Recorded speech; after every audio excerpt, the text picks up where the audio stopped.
আজব এই বিশ্বে সীমাহীন রহস্য। শত শত বছর ধরে তেমনই এক রহস্যের চাদরে আড়াল হয়ে রয়েছে বিশ্বের সবচেয়ে অভিশপ্ত বই, শয়তানের বাইবেল।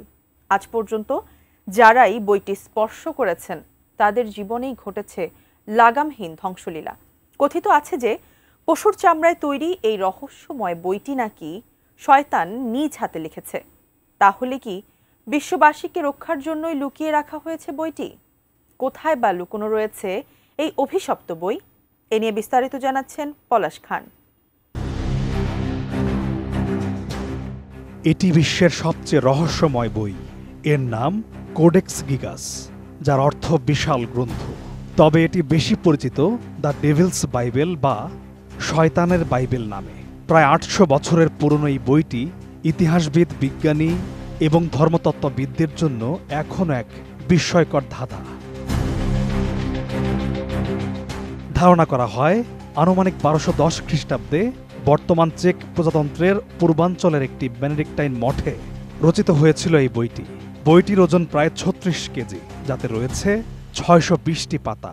আর অদ্ভুত ব্যাপার হলো, এই বইয়ের পাতাগুলো কোনো কাগজের নয়, বরং চামড়ায় লেখা। গবেষকদের মতে এই বই তৈরি করতে অন্তত ১৬০টি গাধার চামড়া ব্যবহার করা হয়েছে। বইটিতে ওল্ড অ্যান্ড নিউ টেস্টামেন্ট অর্থাৎ পুরাতন এবং নতুন নিয়ম ছাড়াও রয়েছে মহাবিশ্বের সৃষ্টি, চিকিৎসা, ব্যাকরণ, ইতিহাস এবং ভূতায়নের মন্ত্রের বিশদ বিবরণ। তবে বইটির সবচেয়ে বিস্ময়কর অংশটি ৫৭৭ নম্বর পৃষ্ঠায় উল্লিখিত, যেখানে একটি পুরো পৃষ্ঠা জুড়ে আঁকা রয়েছে শয়তানের চিত্র। এই চিত্রের ভয়াবহ রূপ, নিঃসঙ্গ পরিবেশ ও এর সঙ্গে জড়িয়ে থাকা কাহিনীগুলো বইটিকে করে তুলেছে আরও রহস্যময়। আমি বুঝি নির্মাণের শিল্প, সালাম স্টিল বোঝে ডিউরেবিলিটি। সালাম স্টিল, মোস্ট ডিউরেবল স্টিল। একটি জনশ্রুতি অনুসারে একজন সন্ন্যাসী গুরুতর অপরাধের জন্য মৃত্যুদণ্ডপ্রাপ্ত হলে নিজের প্রাণ বাঁচাতে এক রাতের মধ্যে এই বইটি লেখার প্রতিশ্রুতি দেন। তবে এই অসম্ভব কাজটি সম্পন্ন করার জন্য শয়তানের সাহায্য চান তিনি। নিজের আত্মার বিনিময়ে বইটি সম্পন্ন করার প্রস্তাব দেন শয়তানকে।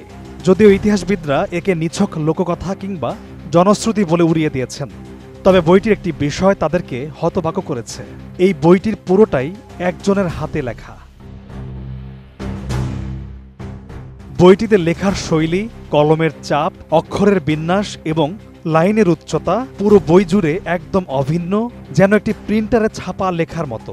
বিশেষজ্ঞদের মতে এই বই সম্পূর্ণ লিখতে একজন দক্ষ ক্যালিগ্রাফার কিংবা শিল্পীর কমপক্ষে ২০ থেকে ২৫ বছর সময় লাগার কথা।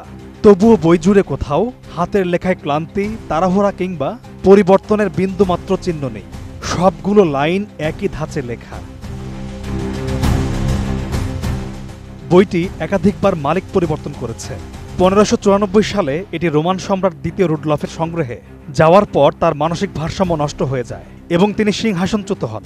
১৬৪৮ সালে সুইডিশ বাহিনী যখন প্রাগ দখল করে নেয়, তখন তারা বইটিও নিয়ে যায়। এরপর সুইডিশ রাজপরিবারের জীবনে নেমে আসে দুর্ঘটনা ও অপমৃত্যুর কালো মেঘ। ১৮৭৭ সালে সুইডেনের রাজপ্রাসাদে এক ভয়াবহ অগ্নিকাণ্ড ঘটে।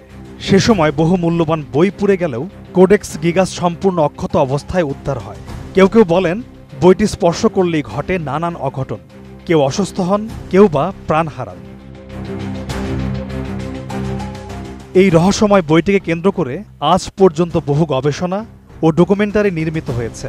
২০০৮ সালে ন্যাশনাল জিওগ্রাফিক একে বিশ্বের সবচেয়ে রহস্যময় মধ্যযুগীয় পাণ্ডুলিপি হিসেবে অভিহিত করে। বর্তমানে এই অভিশপ্ত বইটি সুইডেনের জাতীয় গ্রন্থাগারে সংরক্ষিত রয়েছে। সর্বসাধারণের জন্য বইটি সরাসরি উন্মুক্ত নয়, তবে ২০০৭ সালে এটি ডিজিটাল আকারে প্রকাশ করা হয়, যাতে গবেষকরা অনলাইনে এর অধ্যয়ন করতে পারেন। কত যুগ কেটে গেছে, কত বছর পেরিয়ে গেছে, কত গবেষণা এখনো অসমাপ্ত, কিন্তু আজও একইভাবে রহস্যের পর্দায় জড়িয়ে রয়েছে শয়তানের বাইবেল, কোডেক্স গিগাস। পলাশ খান, এটিএন নিউজ।